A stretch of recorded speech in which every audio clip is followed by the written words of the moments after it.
Okay, in this video I have a 2006 F350. It's a Super Duty, and we're going to be replacing the stabilizer links. The problem with this one is when you go over bumps you hear a lot of rattling in the front end. So going underneath the truck itself, I'm going to show you where the link is so you have some idea. This piece right here is the stabilizer link.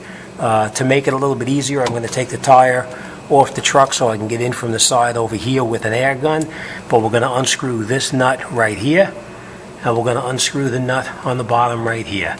So let me get this wheel off and we'll come right back and show you how this is done.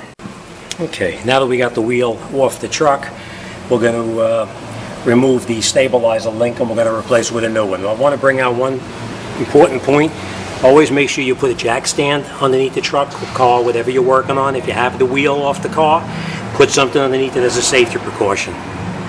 Alright, now what we're going to do is we're going to come in here and we're going to, before we take this top bolt off, we're going to take off this bottom bolt right here, because if you take this bottom bolt off and this one is removed, this is just going to spin and you're going to have to hold it with a wrench. So it's logical to leave it connected right now, and we're going to take that bottom bolt out right there. So let me set this up and we'll get started. If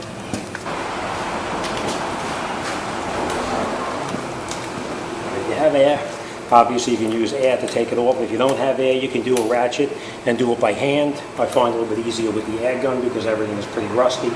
But whatever you have that'll work for you is fine.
That's why I said to leave the top bolt connected before you take the bottom one out first, because otherwise you'll be trying to hold this and try to shoot that out with air at the same time, or use a ratchet or whatever.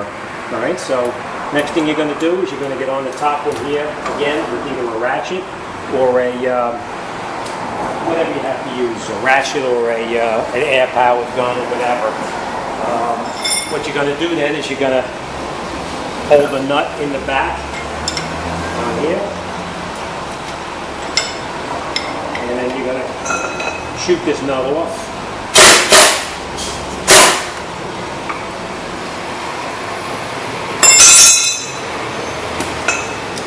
And we're going to be reusing this nut, so don't lose it. I also want to point out that there is a washer on here. We're going to be reusing this washer also. So let me grab the new link and we'll put it back together.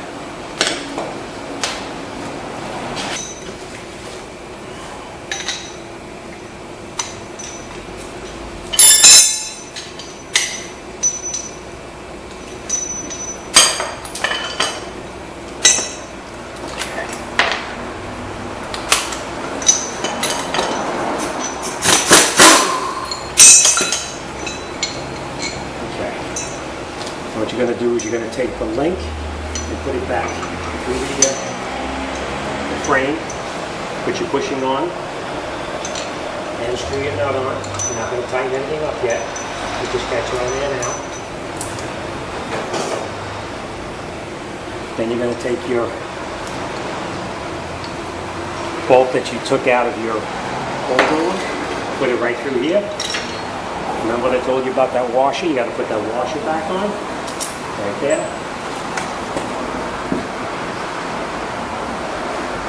And then you're going to get the nut on the back here. Screw it on by hand as tight as you can. And you can grab your an air gun, or whatever you're going to use. Whether you're going to do it by hand, or use a ratchet or the air. And then we're going to tighten this up really tight.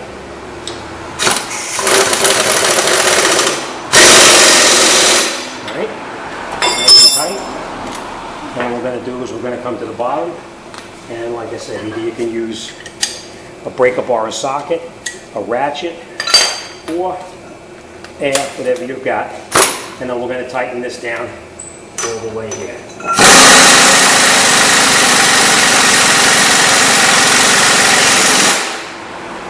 And let me just show you how tight you want to tighten it. Right, you don't want to crush it to the point where you split these bushings. You want to tighten this so that it's snug, and you'll be in pretty good shape. So we got the top bolt tight, we got this tight. That's it, we're all set. Put the wheel back on, and obviously we're going to do the other side, and it'll be all done. All right, thanks for watching. See you on the next one.